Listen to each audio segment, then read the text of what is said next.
सुप्रभात। हिंदी साहित्य की कक्षा में आप सभी का एक बार फिर से स्वागत है। आज हम सभी हिंदी साहित्य से पाठ 5 कोशिश करने वालों की कभी हार नहीं होती नामक कविता पढ़ने के लिए उपस्थित हैं, जिसके कवि डॉक्टर हरिवंश राय बच्चन जी हैं। बच्चों, इससे पहले पाठ 4 शहीद का पत्र एक एक्टिविटी चैप्टर है। आप सभी राम प्रसाद बिस्मिल द्वारा लिखा गया कोई भी एक पत्र अपनी उत्तर पुस्तिका में लिखकर डेकोरेट कर लीजिएगा और नीचे रचनात्मक कार्य लिख लीजिएगा। आइए हम सभी पाठ 5 कोशिश करने वालों की कभी हार नहीं होती इस पाठ को देखते हैं। सबसे पहले हम सभी डॉक्टर हरिवंश राय बच्चन जी का संक्षिप्त जीवन परिचय जान लेते हैं। डॉक्टर हरिवंश राय बच्चन का जन्म 27 नवंबर 1907 को इलाहाबाद के पास प्रतापगढ़ जिले के छोटे से गांव पट्टी में हुआ था। हरिवंश राय ने 1838 ईस्वी में इलाहाबाद विश्वविद्यालय से अंग्रेजी साहित्य से एमए किया तथा 1992 तक इलाहाबाद विश्वविद्यालय में प्रवक्ता रहे। इनके जीवन में उतार चढ़ाव आता रहा, जो इन्हें आशावादी की तरफ मोड़ दिया, जो इनकी रचनाओं में झलकता है। इनकी सर्वप्रसिद्ध कृति मधुशाला ने इन्हें लोकप्रिय कवि बनने में महत्वपूर्ण भूमिका निभाई है।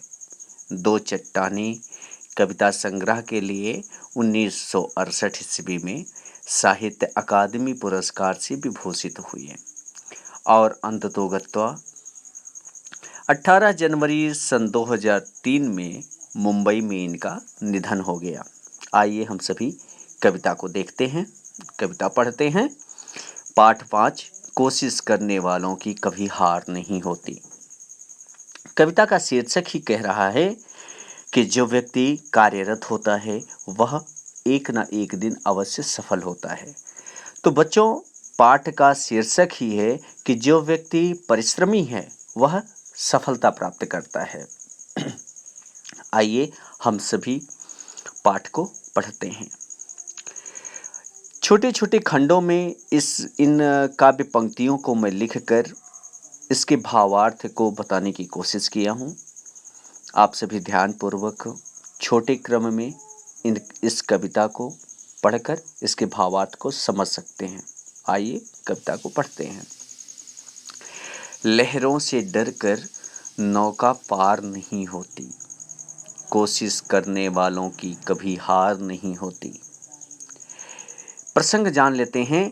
इस कविता के माध्यम से कवि आशावाद और सकारात्मक जैसे गुणों की अजस्त्र धारा प्रवाहित करते हैं। कवि असफलता को एक चुनौती के रूप में लेकर पूर्ण मनोयोग से सफलता प्राप्ति तक प्रयत्न करने के लिए प्रेरित करते हैं। लहरों से डरकर नौका पार नहीं होती, कोशिश करने वालों की कभी हार नहीं होती।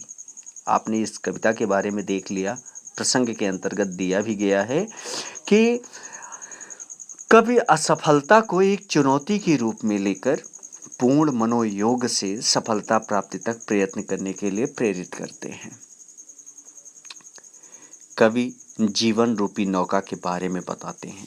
कहते हैं, लहरों से डरकर नौका पार नहीं होती, कोशिश करने वालों की कभी हार नहीं होती।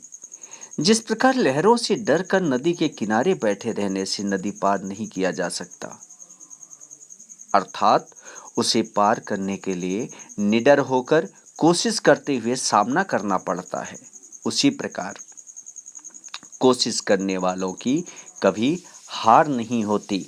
उसी प्रकार अपने लक्ष्य को प्राप्त करने के लिए दृढ़ विश्वास के साथ निरंतर कोशिश करने वाले कभी नहीं हारते, अर्थात अवश्य सफल होते हैं। अगली पंक्ति में इन्होंने चींटी के उदाहरण के माध्यम से अपनी बातों को सिद्ध करने की कोशिश किया। कहते हैं, नन्ही चींटी जब दाना लेकर चलती है, चढ़ती दीवारों पर 100 बार फिसलती है। कवि नन्ही चींटी का उदाहरण देते हुए कहते हैं कि एक नन्ही सी चींटी अपने वजन से कई गुना ज्यादा वजन वाले दाने को लेकर दीवार पर चढ़ती है। चढ़ती दीवारों पर 100 बार फिसलती है। वह चढ़ती है और 100 बार फिसल कर नीचे गिर जाती है। मन का विश्वास रगों में साहस भरता है। चढ़कर गिरना, गिरकर चढ़ना ना अखरता है। आखिर उसकी मेहनत बेकार नहीं होती, कोशिश करने वालों की कभी हार नहीं होती। आगे कहते हैं कि वह चींटी दीवार पर अपने से कई गुना बड़ा दाना लेकर चढ़ने की कोशिश करती है और 100 बार वह नीचे गिर जाती है, फिर भी वह अपनी हिम्मत नहीं हारती। उसी के बारे में कहते हैं कि मन का विश्वास रगों में साहस भरता है।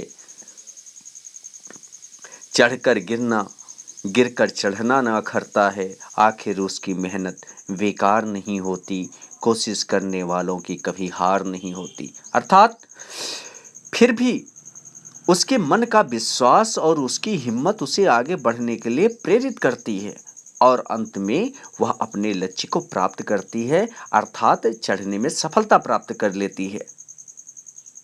इस आधार पर कहते हैं कि सफलता उन्हीं लोगों को मिलती है जो निरंतर कोशिश करते रहते हैं। अगला काव्यांश। डुबकियां सिंधु में गोताखोर लगाता है, जा जाकर खाली हाथ लौट कर आता है। आगे इन्होंने गोताखोर का उदाहरण दिया। इन्होंने कभी गोताखोर का उदाहरण देते हुए कहते हैं कि डुबकियां सिंधु में गोताखोर लगाता है। गोताखोर मोती की तलाश के लिए समुद्र में घुसता है, जा जाकर खाली हाथ लौट कर आता है और उसे कई बार असफल होकर लौटना पड़ता है। मिलते नहीं सहज ही मोती गहरे पानी में, बढ़ता दुगना उत्साह इसी हैरानी में। मुट्ठी उसकी खाली हर बार नहीं होती, कोशिश करने वालों की कभी हार नहीं होती। कहते हैं कि वह गोताखोर समुद्र में मोती की तलाश में कई बार जाता है और कई बार वह असफल होकर लौटता है। मिलते नहीं सहज ही मोती गहरे पानी में, बढ़ता दुगना उत्साह इसी हैरानी में। वह बार बार हिम्मत हारे बिना दुगने उत्साह से मोती की तलाश में जाता है और अंततोगत्वा मुट्ठी उसकी खाली हर बार नहीं होती, कोशिश करने वालों की कभी हार नहीं होती। अंततोगत्वा उसे मोती प्राप्त हो ही जाता है। उसी प्रकार कोशिश करने वालों की जीत अवश्य होती है, अर्थात कोशिश करने वालों की कभी हार नहीं होती। इस पाठ का पूरा निचोड़ इस काव्यांश में दिया गया है। असफलता एक चुनौती है, इसे स्वीकार करो। क्या कमी रह गई देखो और सुधार करो। जब तक न सफल हो नींद चैन को त्यागो तुम। संघर्ष का मैदान छोड़कर मत भागो तुम। कुछ किए बिना ही जय जयकार नहीं होती, कोशिश करने वालों की कभी हार नहीं होती। आगे कहते हैं कि जीवन में हमें जो असफलता मिलती है उसे हमें एक चुनौती की तरह लेना चाहिए और अपनी गलतियों को योजनाबद्ध तरीके से सुधार करते हुए अपने प्रयास को जारी रखना चाहिए। और जब तक हमें सफलता नहीं मिल जाती तब तक नींद और चैन को त्याग देना चाहिए। हमें मुश्किल परिस्थिति से घबराकर मैदान छोड़कर नहीं भागना चाहिए। जो निरंतर कोशिश करते रहते हैं उन्हीं लोगों को सफलता मिलती है, इसलिए हमेशा कोशिश करते रहना चाहिए, क्योंकि कोशिश करने वालों की कभी हार नहीं होती। बच्चों, इस पाठ को आप एक बार ज़रूर पढ़िएगा, पाठ को दोहरा लीजिएगा और साथ में इस जो शब्दार्थ दिए गए हैं 11 शब्दार्थ हैं, इन शब्दार्थों को आप अपनी उत्तर पुस्तिका में लिखकर याद कर लीजिएगा और पाठ को पढ़ते समय पेंसिल की सहायता से अति लघु उत्तरीय प्रश्न, मौखिक प्रश्न, रिक्त स्थान, इन सभी प्रश्नों को आप अपनी उत्तर पुस्तिका में पूर्ण कर लीजिएगा। धन्यवाद। आशा करते हैं कि आपको यह पाठ समझ में आ गया होगा। अगर किसी प्रकार की कोई समस्या होती है तो दिए गए लिंक पर आप अपनी समस्याओं को अपलोड करिएगा, उसको देखकर उसका निवारण करके आपको बता दिया जाएगा। धन्यवाद।